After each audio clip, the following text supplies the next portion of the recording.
Welcome to Season 4 of Casting Confidential. This season arrives at a pivotal moment. Casting is now formally recognized by both the Academy Awards and the Critics' Choice Awards. Across the season, I'm joined by actors shaping today's film and television landscape, award-recognized casting directors, and industry leaders to break down how casting actually works, who gets in the room, how decisions are made, and what moves careers forward. No mythology, no guesswork, just honest conversations about the process.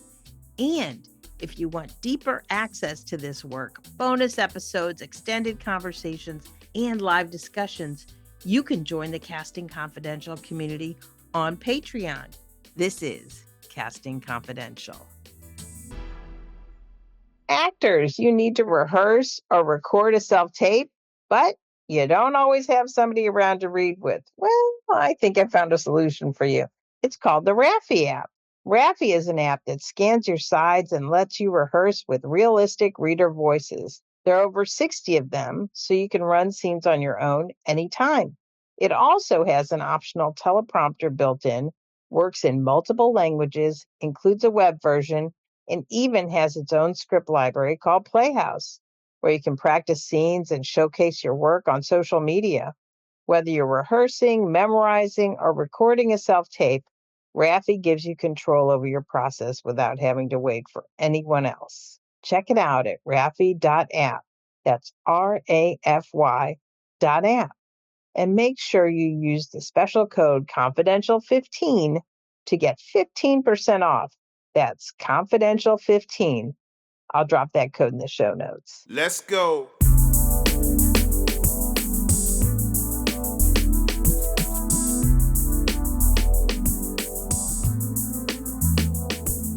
Hello, Chesapeake Film Festival. I'm Rosen. I'm a casting director and host of Casting Confidential podcast, and we are here today live at the Chesapeake Film Festival. And thank you all for coming. Yes, thanks for being here. I'm even more excited to tell you I have two incredible guests with me who are screening their film, Now What? And right here at the Chesapeake Film Festival. Our first guest is an actor and television host whose distinctive voice and sharp wit have made him an icon. From Seinfeld's unforgettable Peterman to Family Feud, Dancing with the Stars, and Broadway's Chicago, among so many others. That is a tiny, tiny part of his resume. Please welcome John O'Hurley.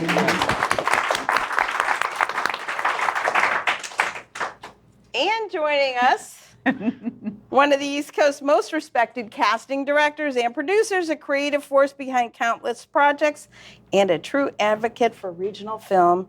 Please welcome Kimberly Skyrme.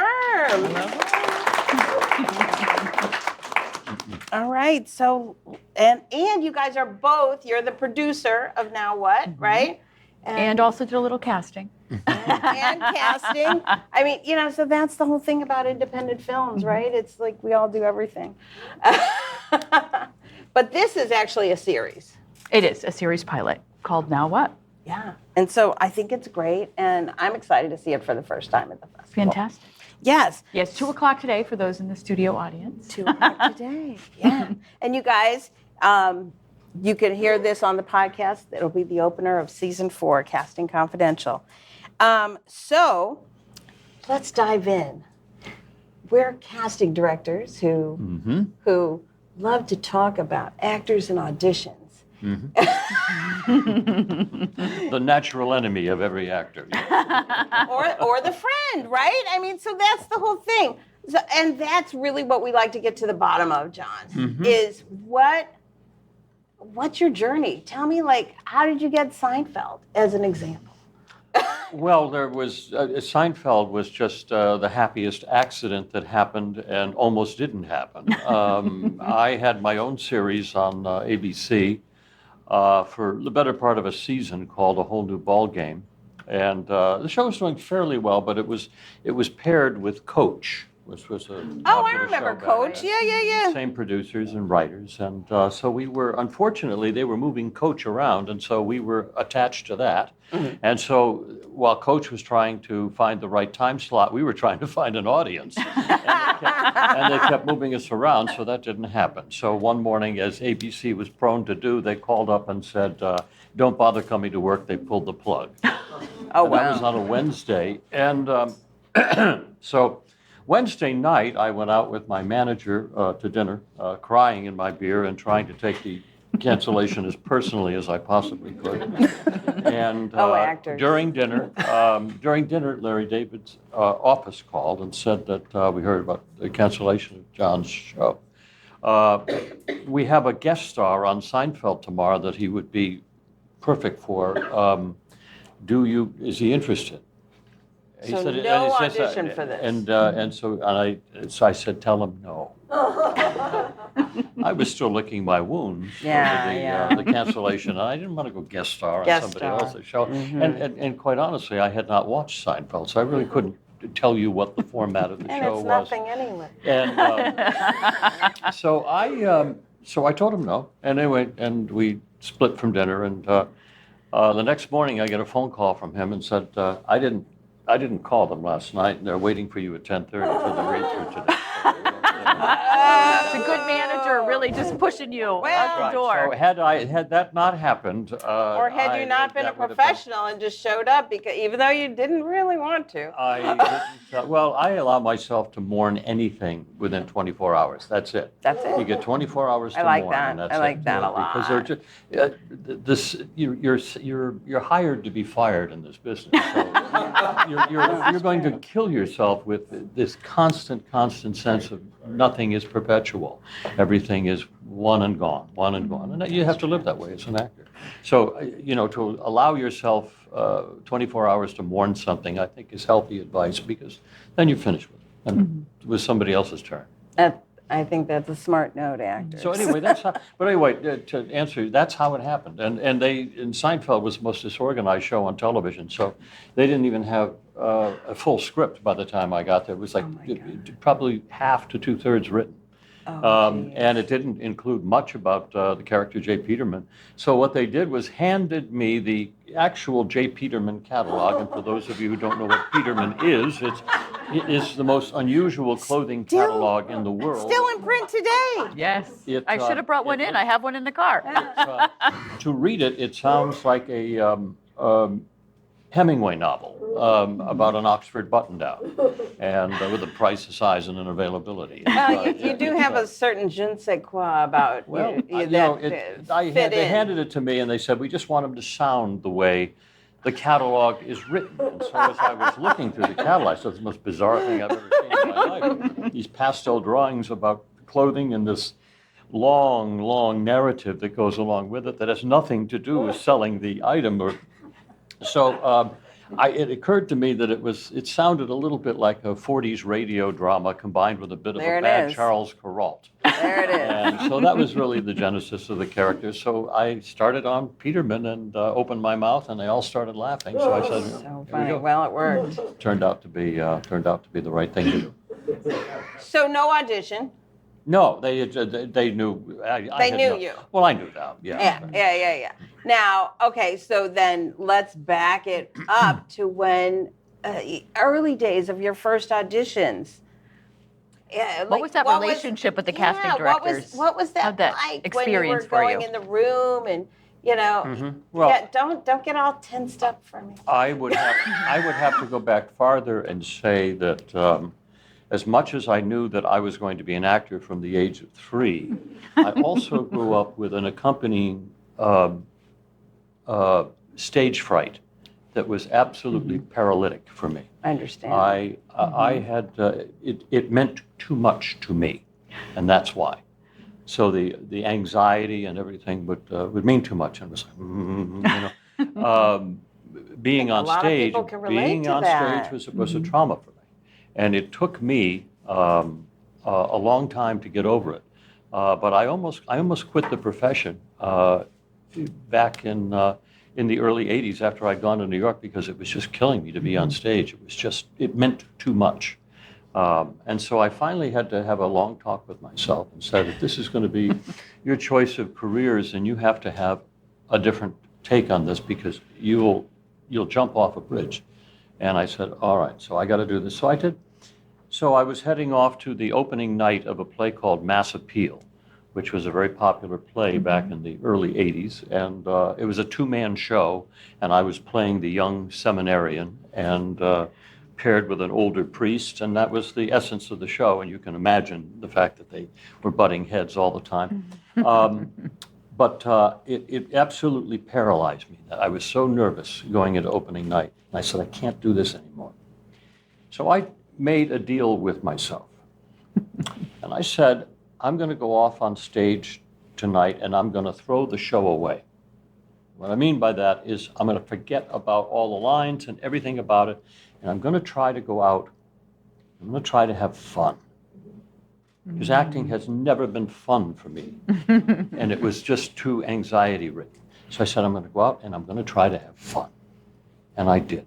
And it changed, that one night changed everything in theater for me, because I now had a different approach to what I was going to do. And I further developed that to something that I do every single day or night that I am on stage. And that is, I say one prayer. And the prayer is very simple. I say, God, let me be surprised. Oh, that's a good one. I like it. And that's it. Yeah, a little surprise glad is you never like bad. And it, well, it changes my focus, because now I'm out there and Right. I am not trying to do anything. I'm looking in your eyes, each one of Yeah. you, and I'm looking for my surprise. Yeah. And I don't know what it's going to be. I know what I'm going to say. I just don't know why I'm going to say it yet. Because I'm reacting to Right. you. So acting to me became no longer about being proactive, it was about being reactive.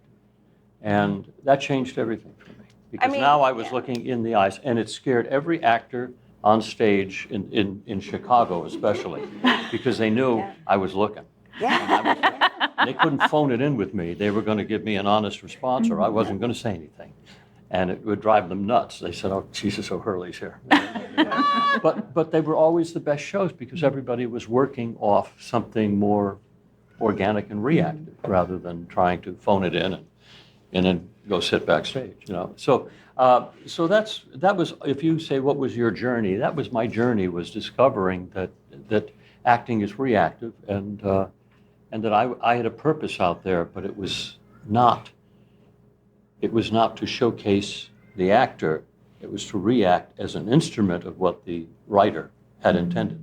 I mean, that's an eloquent way of saying all the things we say to actors as they are yearning to come back in the room with us. Oh, what are you know, but all we say is throw it away, be reactive. You know, so thanks for putting it out there for the actors listening. I think it's wonderful. But what I want to know is, like, were there casting directors at the beginning of your career? You didn't just fall out of the air and get hired.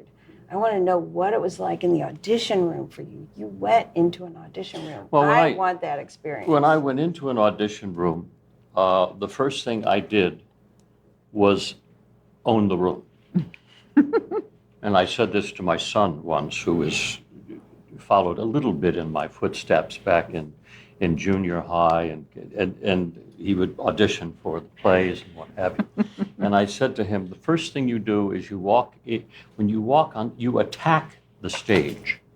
That's the one thing that actors don't do, is that they don't attack the stage. It's your property.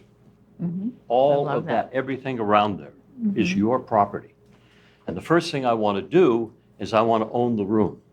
And so when I walk in, I want to make sure that my voice hits the back, so that I now know the size of the room. So that as I walk in, you can hear me. You hear the sound of my voice. Well, I guarantee you, I'm a lot different than the guy that just walked out of there, because I own the room. And I don't care whether I get the role or not, as long as I did that, then I solved my issue. Whether I'm right in their mind's eye for the role is something that I can't control. But no, that's good to know. The first thing is own the room. Sure, but casting rooms when we had them, were tiny. That doesn't matter. You still Own the room. No matter how big it is. Okay. Whether you're giving me a phone booth or whether you're giving me a large auditorium, doesn't matter. I've got to own the room. I've got to make you as an audience, you as a casting director, feel comfortable that I own the stage. It's a patriarchy.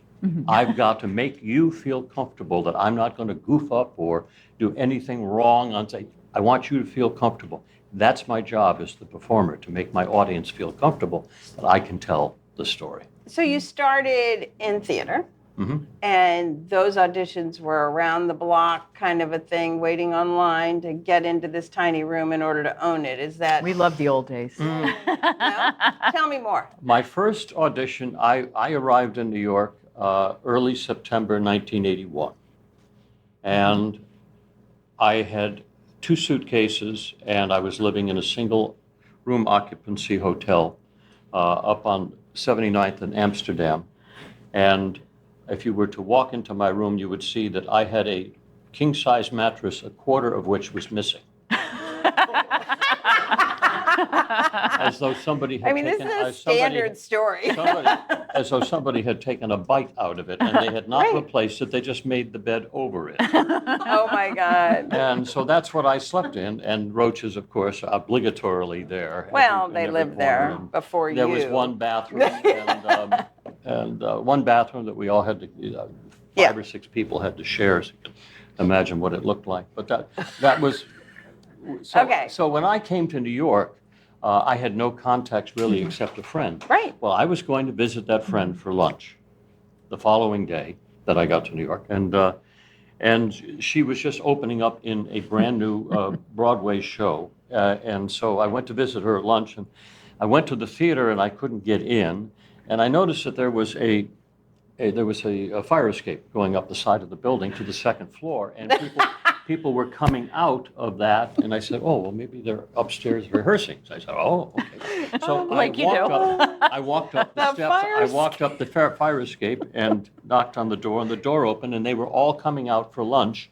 and she was over there, and she looked at me, and she went, Come on over. and in a flurry, she says, they just fired the 2nd lead. Oh, wow. So this was the first day of rehearsal. So she grabbed me by the back and she brought me over to the producers, and I'm sitting there, okay, hi, how are you? And she said, here's your guy.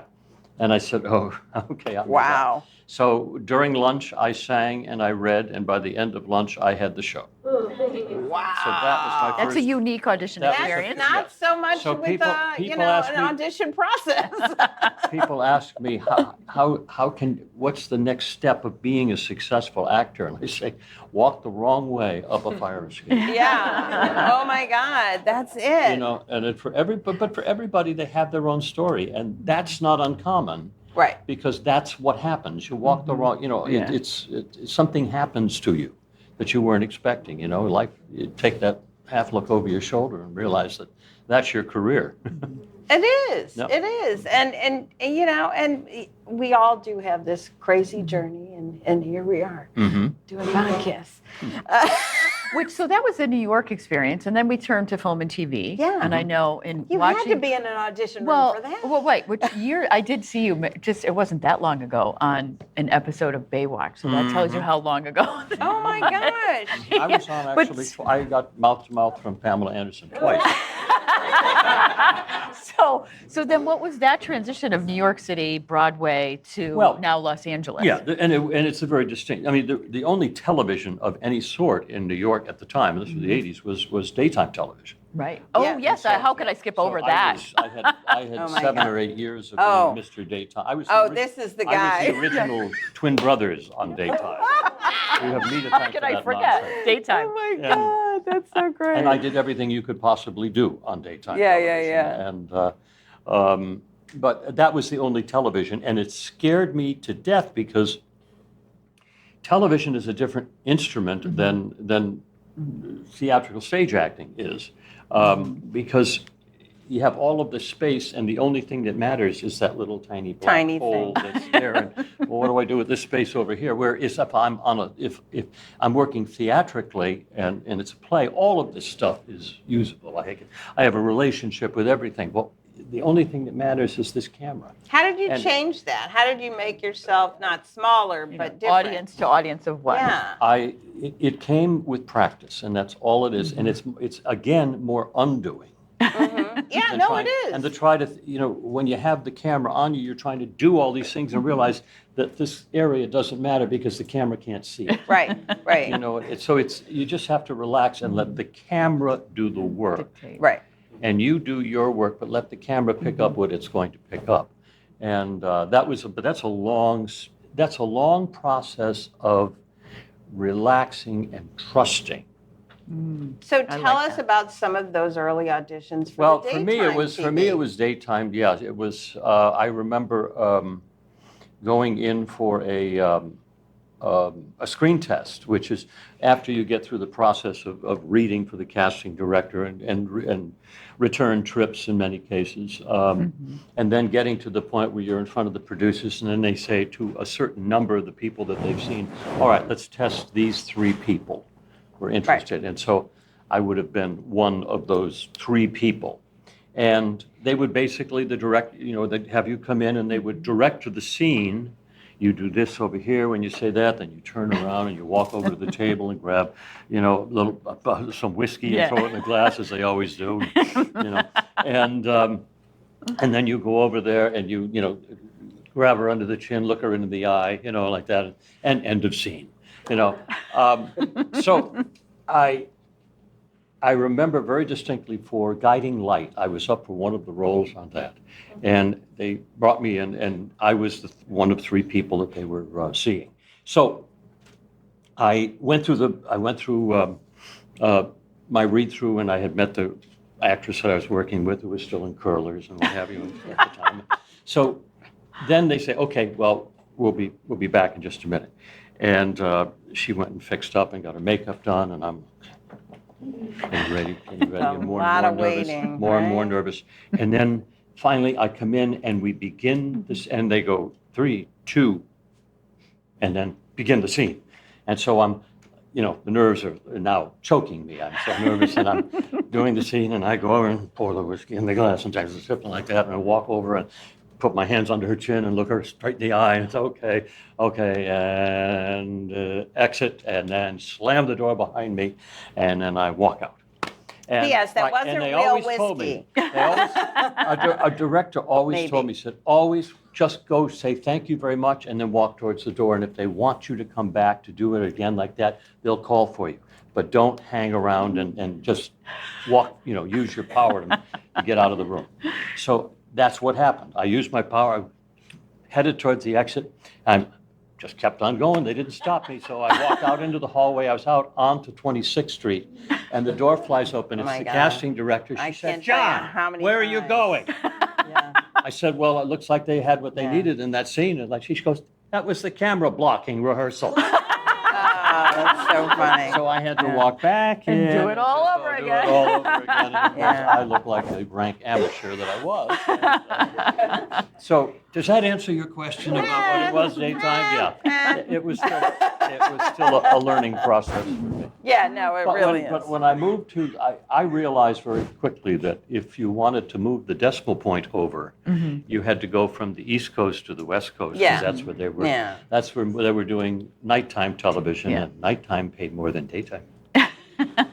Still does. Remember, it's business show, not show business. Yeah, we're all surviving. On a hope and a prayer. So, John, you've lived through so many actors' dreams of a career-defining role. Yeah, I'm going to do it to you. But that could come with its own challenge, being seen as just that time. So, tell me, how did you handle that after the iconic J. Peterman role? What was how did you come back into acting not as J. Peterman? Well, I always kept him. I mean, Peterman was basically a character You. that I had in my in my quiver. I mean, that was one of the Sure. arrows that I would line up across the bow, and that type of character, I played him. But on the other side, we're thinking, he's just a Peterman. I can't see him in this role. How do you, as the actor, get past that part of it? Well, that's a result. I can't force that. All I can be is who I am. The You don't hold that, huh? idiosyncrasies That's of the idiosyncrasies of Jay Peterman were extreme. I just don't do all of those things, and I just be myself. And remember, I have one vocal instrument, and that's all I have. So if you think it sounds like Jay Peterman or whatever, then there's nothing I can do about that. It's still, I got one trumpet here, and that's it. And that's the way it goes. But, you could say that about Pacino. Pacino sounds like Pacino in everything he does, and yet that's forgivable. Yeah. You There's know what a I mean? So you don't say, diversity oh, to no, he his sounds roles. like Scarface. It's like, yes, he does. That's because he's got one vocal instrument, and that's what he's using. Right. And, if you have a problem with that he sounds like everything, then it's your problem.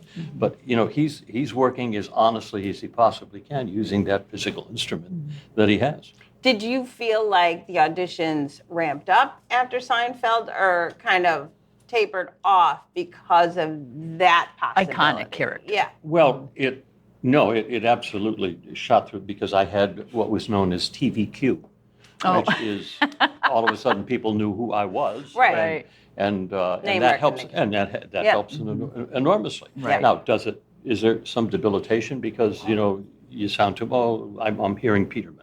Yeah, it does, but there's nothing you can an do about it. embarrassment of riches. But then also, it opened up a whole world of animation to me because they liked the sound of the that kind of pompous, urbane style that I seem to put my arms around. And so that was appropriate for that. So it opened up a whole new world for me that I was very appreciative of, and I still do to this day. I enjoy animated voiceovers as much as I do in anything else. And it opened up the world greatest job, and right? it opened up the world of hosting to me because I was capable of carrying a show on a stage that had a game to it, and Right. I grew up around great parents, and so I knew how to host a cocktail party, which is really what every game show is. Exactly. With a few bells and whistles. That's exactly right. That's so fun. So it was so that it added that to the rep. So a lot of extraordinary things happened to me, and I was just grateful for all of them. I was lucky enough to put my finger through the belt loops of some incredible brands. Seinfeld was one of them. Family Feud was another. Dancing with the Stars was another, and on and on and on and on. You find yourself to be a belt, huh?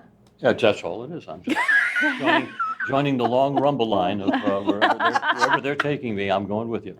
So, Kimberly, you have hired John on a couple of projects. Yes, I have. And Because I'm a casting director who doesn't typecast him. this is kind of where I was going with that. And how did you find him, and what keeps you coming back? Let's talk about that. Well, fortunately, here at the Chesapeake Film Festival, I met John almost a decade ago. We were kind of doing the math in a film called Swing Away. Oh, fun. And yes, we love Swing Away. Fun It's great. film. Yeah, we shot that in Greece, actually. It's wonderful. And so fortunately, being the casting director, and John was in town, and I actually acquired the film through a writer friend. And because I acquired the film, it was now my responsibility to be John's handler during the course of the show. And it was perfect because I just love actors, and it doesn't matter what they do. I just like human beings, and then human beings who are actors are now fun human beings to deal with.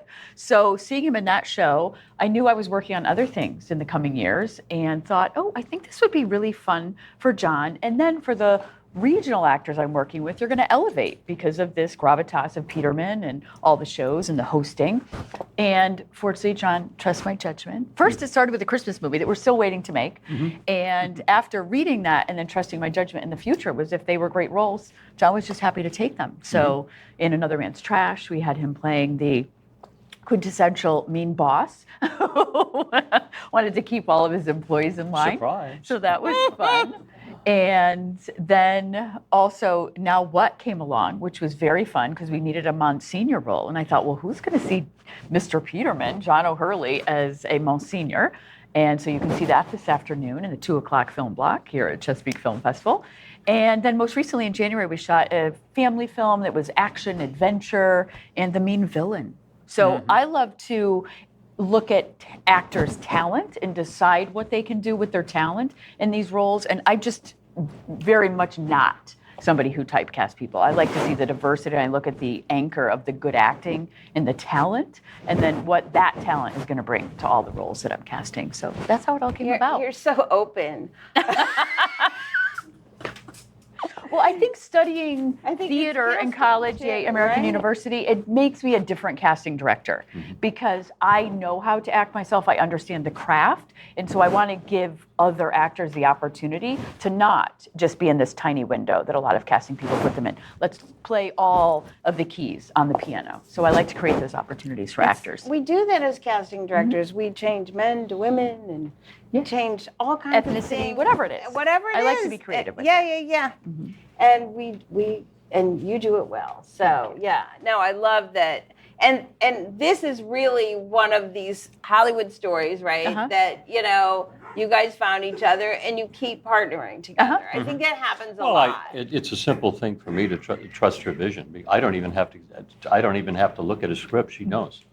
So I mean, she knows whether it's right for me and how fun doing it. Isn't that the greatest? Yeah. Yes. It's just like there's somebody always, looking in the bushes for something for you to. Yeah. Well, and it just punctuates the collaboration of this business. And if you meet people that you like to collaborate with, continue to do it. There's a shorthand. And there's another important thing too, and this is something that a lot of casting actor relationships don't consider, is that I don't stress the craft service table very much. I don't. No? Yeah, No, you're not into there's crafty? usually only one or two What's the matter donuts with missing you? when I make my pass through. Okay, all right. Which I think is important too. Budgets being budgets. Right? Yes, exactly. Yeah. So don't overuse the services provided. Don't break the budget. Don't break the budget. Don't break the budget on the donuts. This is the note from John. I choose my films by who's doing the craft service. Not a lot of actors do. It's Well, I think you're wrong. I think a lot do. Could be their only meal of the day. It's a Henner's Brother catering film. Oh, I like them. Oh my God, it's so crazy. But to that point, casting, you'd be surprised how much we're involved in this kind of stuff. It's like, oh, okay, you can have, let's talk about, I get that you're a small budget, but can we talk about, are you putting them up in a decent property? Are you getting them proper, car service, and just doing the best we can The creature with the complex, budget. creature complex, decent food. Yeah, you'd be surprised, filmmakers out there. We're at a festival, you guys. If you take care of your actors and your crew, they will take care of you. It's as simple as that. Yeah. And you just be kind to people. That's, that it goes a long way, and really try and take care of them. We've been talking about that a lot this weekend. So, yeah, I think. I'm Seinfeld world. And I said, that's an interesting Oh, thing. yeah. That he had now developed a cocoon around this idea of what we do. people who lived in the Seinfeld Right. world, which is why the casting of Seinfeld was so unusual Right. and so specifically correct. People were as quirky as could be because a lot of it was Him. Mark Hirschfeld. He went out and Right. found these people that, I like that person. It's the Moyle, the Seinfeld, maybe one of the funniest deliveries of his Hebrew was just hysterically. I could listen to him all day. Oh my just God. hysterically And the funny. Stillers. Was Yeah, the and greatest. exactly. Yeah. Well, that is the joy of the casting director, that we get the information from the show and that we get to really collaborate with the creative Play with to find those people that we were presenting the opportunities to folks. No, that's so good. All right, guys. So we're here. You guys must have some questions for John, Kimberly, or me. Let's open it up. How much leeway, John, did you have in your character on Seinfeld? Could you sort of just react, and how tightly scripted was it, in other words? 100% because I knew the character, they didn't. Once they realized that the characterization of J. Peterman was In your it hands. could go basically in any direction. They kind of just backed off, and what they would do is they would write in long form rather than, and that's why they enjoyed the Peterman character, because they could write these long these long, unending monologues where Peterman would take a right-hand turn and never come back. And they enjoyed doing that. And so there was always a Peterman monologue in every one of the episodes. Many times it didn't make it to the screen because the show was always 10 minutes too long. So that was the easiest thing to cut out. So there's a pile of Peterman monologues that I have in my head that I can't get rid of. Oh my God. Wouldn't that be a fun YouTube channel? Yes, just I still do them. We can work on that. Yeah. All right. Who else has a question? Hi, my name is Zane. John, you talk about acting for the camera as playing to the little black hole in the camera. Could you talk a little bit about that experience with voice acting and if that feeling is any different? Ooh. About what? Voice acting is a different experience. I love that. Great question. Yeah, animated voiceover for animation is different because I can show up in my pajamas and no one knows. You have a studio in your house, right? Yeah, but usually go in. they won't do animation from your house. Yeah. Animation is usually done. They'll do a test, from your vote. But Have you ever done those games, video games? Yeah, I've done some video games. Yeah. That's cool. But voice acting and animation is larger than life. And so you have to go into it and add, it's like the Spinal Tap when he says, but this is the biggest amp in the world because it goes up to 11. He says, why can't you just make 10, 11? And he goes, because this one goes up to 11. And I think that's the approach you have to take to animation, is always give it one more notch, because everything has to be a little bigger than life because the actual human flesh isn't there. It's a celluloid characterization that they have put to your voice. So you have to give the animator a little bit of a bump and give a little extra to it. Fast. I mean, it's interesting for somebody like you to say you have to give a little extra. There's over the top and there's... Next question. Thanks. Hey, Stand John. up, please. Oh, sure. Okay. All right. Hi, John. My name's Irene. Question for you. Can you tell us what earned your union card, if you have one? And are you a proud union member? Are you not? I'm curious about your take on the union, and do you have a story about how you got your SAG card? It was getting your equity card was In the old days. Whew. well, it was maybe the most important. It was your birthright. It was holding up the umbilical cord and saying, I are one now.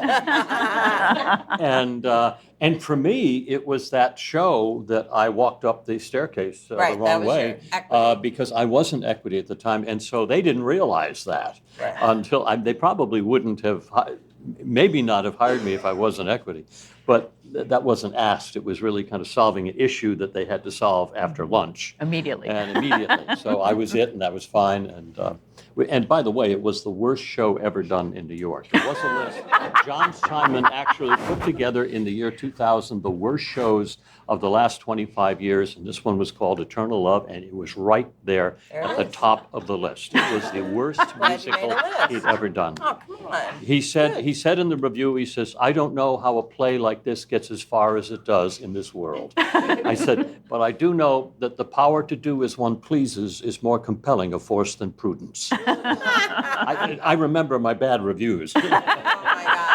Right? It was terrible. But anyway, that was how I got my equity card. That was your equity, but your Screen Actors Guild. And then the Screen Actors, that came as a result of going out to California because there was just so much work. Yeah. Was it a TV show? I believe it was commercial. Yes, Phil J. actually, it was. Peterman coming. No, it wasn't. It was the Diet 7-Up commercial that I did. I did a Diet 7. I did. Yeah, I did a Diet who 7-Up doesn't love that a ran Diet forever. 7? And then, although the unions Oh, are and he made so much money. Just saying. When Back in he the day. just said it ran forever, It ran this forever. paid his rent. while he was trying to find TV roles, and that was the greatest thing. It sure was. Every time you saw it on television, you said, "Oh my goodness, I'm making another $700." I mean, so much money. But 700 actually was real money Oh back my then. goodness. I mean, Well, although the unions are too much combined rent. now, we have SAG-AFTRA. But so did you also get your AFTRA card? Because were the Oh, it soaps was separate AFTRA back then? After it was so insignificant. it was- After you could buy your way into. Yeah. Yes, I do remember that. So it was easier to kind of sneak in through the back door Yeah. using the AFTRA contract as a. And as that a was way. more for like industrial videos. I did and a lot of things. those. I Yep. bet you did. I did a lot of those. Also paying the rent. Oh, and wonderfully so. I mean, these sales, the sales tapes that they would do. I mean, that was the way. Yeah, you're well suited for that. That was the way that I was always the boss. Yes. Yeah. Okay, or the spokesman. Yeah. Or No, the, I mean, yeah. Yeah. I mean, there's a realm of types that one actor can play. You can play outside of it, but you can't change your entire demeanor. No. So, yeah, boss works. No. I was not going to appear as a homeless man. It just wasn't know. going to be. Although that's not true. We could do makeup and make you homeless. I don't think that's not that big of a stretch, Jack. I did a series as a pilot as a homeless man. See? Yeah. I was a see game it. show host that was actually going back to live among the homeless, and it was actually a very, It happens. very funny pilot. Very It funny happens pilot. from Yeah. time to time. More questions. Thank you. Hi, John. My name is Tomas. I'm from Brazil. I'm a fellow actor. My question is, how did you start with your acting classes? Was there any type of class that you decided to take at first? Do you still take acting classes? And do you have a daily or weekly routine of breaking down scripts, still study or prepare for a role, or just in general, just to keep perfectioning your craft? Yeah. That's a good question. I lived by acting classes. I waited for every week for my acting class. I enjoyed it so much. And yes, in New York, I was always going to the act because that was your opportunity to perform. That's how you learn, is by just keep doing it. Repetitions. Very important. Nikos Sakharopoulos, who was the head of Yale School of Drama, was my acting coach. And he would drill into me the idea of, John, you make it such a ritual to be on stage. I wish you would go up there and do nothing. and I said, really? I said, love "Yeah." that. But he was wonderful like about the do the nothing. simplicity of. And then I worked with people like Mike Nichols when I was doing Spamalot and stuff. Oh and my also God, the a greatest. great believer in the smallness of everything, not the grandiosity. That you make more of an impact on an audience by doing this Yes. than you do. That this is how people dismiss one another. Like, go, rather than go. It's so much more powerful. It- I it's mean, you so can much see more- it it's- immediately. Immediately. So but going to acting classes, I got a chance to practice that. So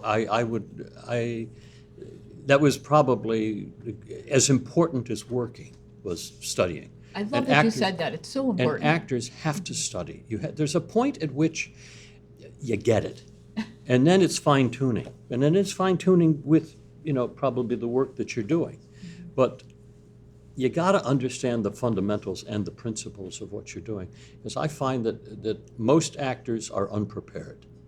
They haven't studied enough. Yeah. And I mean, even on the Broadway stage, I can look through a cast on stage and just say, you're an amateur. That's it. And you shouldn't be out here, but that, I find that a lot. But people, if you're going to hang your shingle out there and call yourself an actor, make sure you've studied to support that, because too many have not. Yeah. Absolutely. Hey, you Casting Confidential listeners. If Casting Confidential has helped you better understand the casting process, there's now a way to go deeper. On Patreon, we're sharing bonus episodes, extended conversations, and live Q&As built specifically for actors who want real clarity, not industry noise. You can join the Casting Confidential community at patreon.com/Casting Confidential. We'd love to see you there.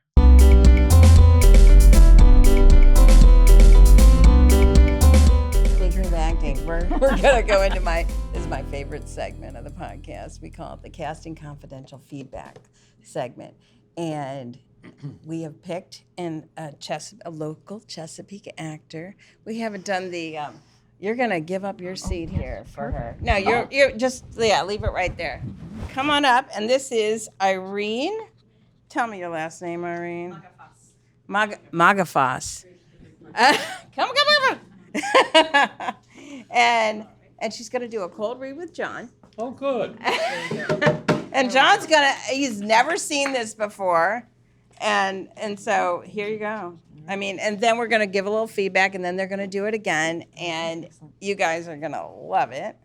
And this scene is called The Check. John's gonna play Richard. The Check? The Check. The check. Yeah. As opposed to the Pole or the Bosnia. And you're gonna read it right off No, of. that's not a geographical thing. No. Do you want a piece of paper? You read it right off my thing. Here. The Check. John's gonna play Richard, a restaurateur. Our guest actor will play Alex, someone from his past who's just walked back into his life. Well, you always did have perfect timing right before lunch rush. No reservation. Naturally. Didn't think I needed one. You don't. I just didn't expect to see you again. Well, neither did I. Then I saw your name on the awning, Richard Bennett's Bistro. Thought, he finally named something after himself. Branding. That's what they call it. Helps people remember me. Oh, as if anyone could forget. You'd be surprised. Time edits the story, makes the endings cleaner. So that's what we were, huh? An ending? I thought that was clear a long time ago. No, Richard. You disappeared. That's not closure, that's avoidance. You always did hate unfinished business. Only when it mattered. You hungry? I could eat. Then sit. I'll cook. And we'll see what's still on the menu. End of scene. End of scene. All right, Kimberly, tell us what you have. Notes. I'd like to see just a little more of the unfinished business so that we can just see that little tension back and forth. Yeah. And what's your relationship with each other? And you get to decide. I think he's a former lover. Uh-huh. Yeah. And how mad are you that he had unfinished business? Yeah, I'm pretty livid. Uh-huh. There's a Lay lot that up there. little It bit. looks like you got ghosted.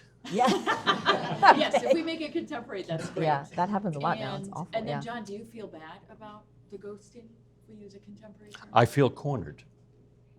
Okay. I Well, was let's I was really about lean three into the I was about corner. 3 or 4 lines in when I realized, oh, I'm a cornered guy here. Yeah. Yep. Right.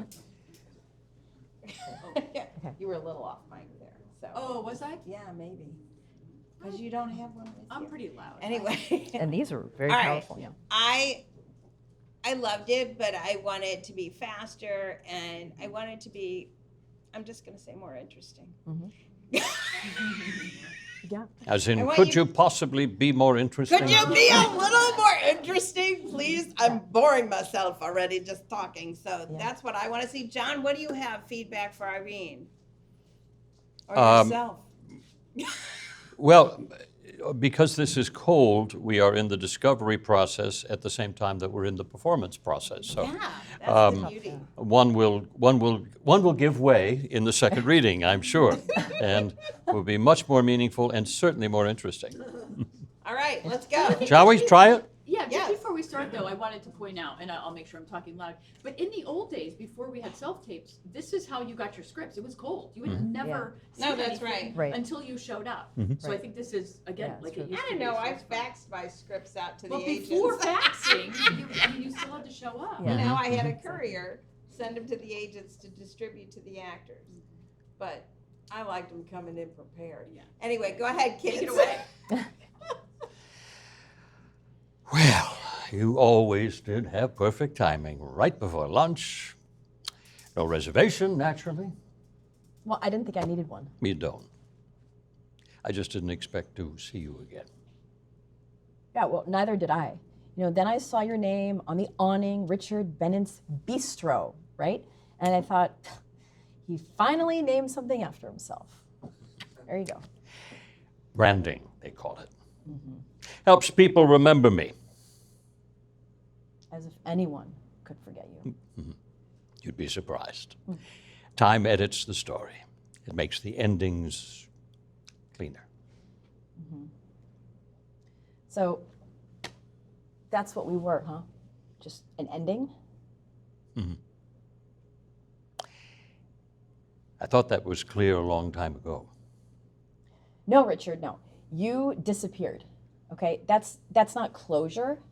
That's avoidance. You always did hate unfinished business. Only when it mattered. You hungry? Yeah, I could eat. Well then, sit. I'll cook. And we'll see what's still on the menu.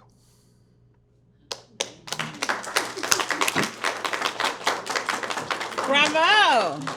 But now, see, that felt better second time. It Yeah, did feel yeah, better. yeah. I mean, definitely that's fixed the it good. whole process. That's why I love this part. I think it shows. Come on up, Kimberly. It shows the actors at work and all the things. And that ends our show. Thank you guys for joining us. Thank you. For Casting Confidential. Make sure to like, rate, and review. Follow Casting Confidential. Find it wherever you get your podcasts. We're on YouTube. We're on Spotify. We're on Apple Podcasts. And thank you, Chesapeake Film Festival, for having us. And remember this, that when you see a fire escape, remember it works in both directions. Oh my God. Thank you, John. Thank you, Kimberly. Thank you, Irene. I love this conversation. Thanks. Well, that's it for this episode of Casting Confidential. If you want to go deeper, you can now join us on Patreon, where we're sharing bonus episodes, extended conversations, and live Q&As designed specifically for actors navigating the casting process.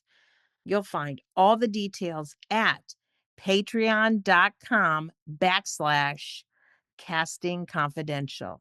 If you enjoy the show, please don't forget to subscribe, rate, and review. Honestly, it helps so much. And for episodes, resources, and updates, visit castingconfidential.com. I'm Rosen. Thanks for listening. See you next week. One of the greatest podcasts in television and film with Rosen CSA and all the friends. Bringing you Casting Confidential. Casting, that's essential. Casting, so eventful. Kind of tune in to close friends, chilling with Rose. We call it Casting Confidential. Get a notepad ready, grab a pen and pencil. For magic to jot down, tell a friend too. A wonderful podcast in TV and film, we call it Casting Confidential. Let's go.